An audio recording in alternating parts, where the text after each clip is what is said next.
So, ayan na po, pinangalanan po ni Diskaya yung mga sangkot sa katiwalian, mga DPWH and mga kongresista. Purong-puro po, purong-puro Zaldico and Martin Romualdez. Okay, binanggit niya kasi, no?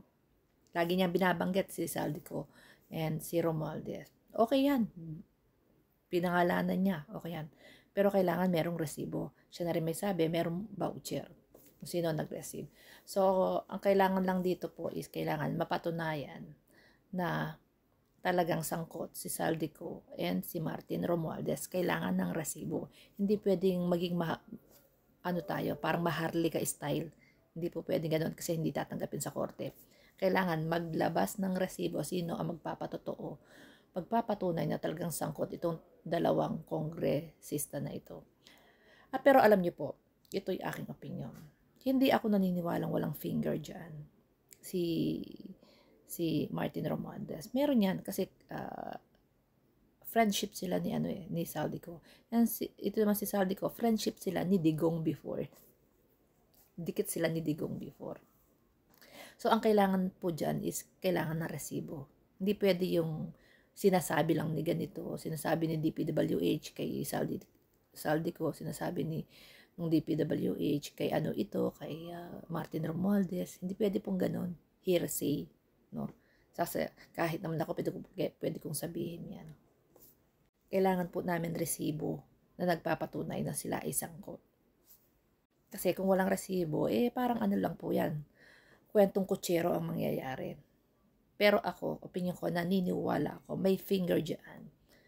Si Zaldico, si Martin Romualdez, and si Chis Escudero. Kung matatandaan po natin, bago ang BICAM 2 beses bumisita sa Kamara, itong si Chis Escudero.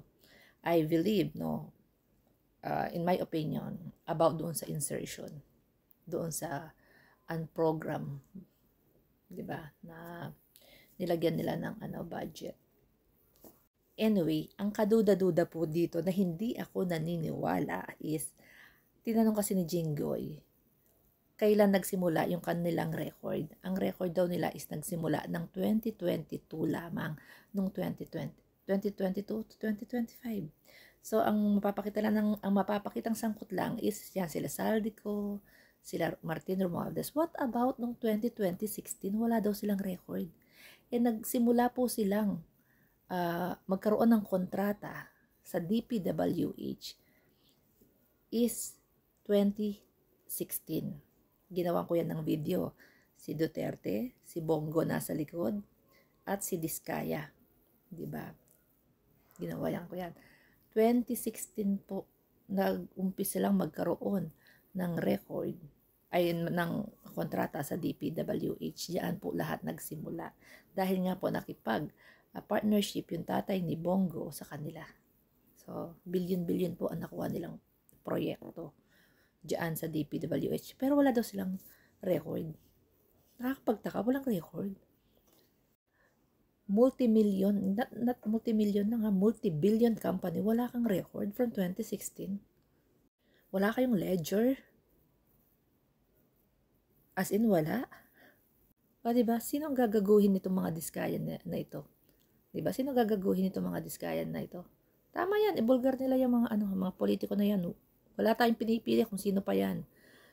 No? Kahit kaalyado pa yan ng PBBM. Pero hindi ako naniniwala sa kasinungalingan nitong mag-asawa na ito.